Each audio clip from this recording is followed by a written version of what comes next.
Hello' guys সকলোকে স্বাগতম জনাইছোঁ আছামিজ ব্লগাৰ NSৰ এটা নতুন ভিডিঅ' লৈ আৰু আজি এটি পুনৰ বায়োগ্ৰাফি ভিডিঅ' লৈ আহিছোঁ।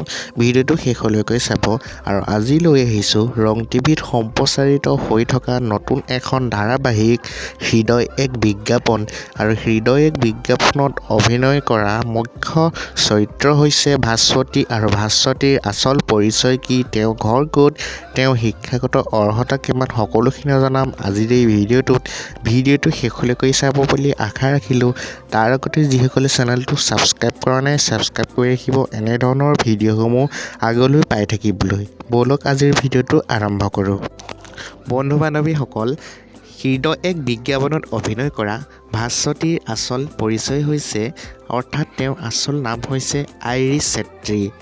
আইৰিছ চেত্ৰীৰ জন্ম হৈছিল অৰ্থাৎ তেওঁৰ জন্ম তাৰিখ হৈছে 17 মাৰ্চ আৰু তেওঁৰ ঘৰ হৈছে দেৰগাঁৱত, কিন্তু তেওঁ কৰ্মসূত্ৰে বৰ্তমান গুৱাহাটীতে থাকে।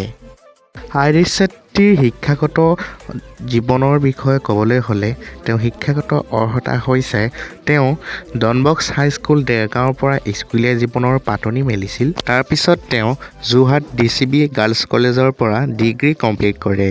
বন্ধু বান্ধৱীসকল, আপোনালোকে হৃদয় এক বিজ্ঞাপনত অভিনয় কৰা আইৰিছ চেত্ৰীৰ অভিনয় চাই কেনেকুৱা পায় কমেণ্ট কৰি জনাবলৈ নাপাহৰিব। বন্ধু বান্ধৱীসকল, আইৰিছ চেত্ৰীয়ে হৃদয় এক বিজ্ঞাপনত অভিনয় কৰাৰ উপৰিও ইয়াৰ পূৰ্বতে ৰেঙনি টিভিত সম্প্ৰচাৰিত হৈ যোৱা পাৰিজাত ধাৰাবাহিকখনত অভিনয় কৰিছিল আৰু লগতে তেওঁ অসমীয়া কেইবাটাও মিউজিক ভিডিঅ'তো অভিনয় কৰা দেখা গৈছে। তেওঁৰ নিকনেম অৰ্থাৎ ঘৰত মতা নাম হৈছে কফি। বন্ধু বান্ধৱীসকল, ৰং টিভিত সম্প্ৰচাৰিত হোৱা অনুৰাধা শৰ্মা পূজাৰীৰ উপন্যাসৰ আধাৰিত হৃদয় এক বিজ্ঞাপন ধাৰাবাহিকত অভিনয় কৰি থকা ভাস্বতীৰ অভিনয় চাই আপোনালোকে কেনেকুৱা পাইছে কমেণ্ট কৰি জনাবলৈ নাপাহৰিব। লগতে তেওঁক কোনে কোনে ভাল পায় এটি লাইক কৰি দিবলৈ নাপাহৰিব। আইৰিছ ব্লগছ বুলি তেওঁ এটি ইউটিউব চেনেলো আছে আৰু আশা কৰিছোঁ আজি ভিডিঅ'টো চাই ভাল পালে, লগতে তেওঁৰ বিষয়ে জানি কেনে লাগিল জনাব। পুনৰ লগ পাম এটি নতুন ভিডিঅ'ৰ সৈতে।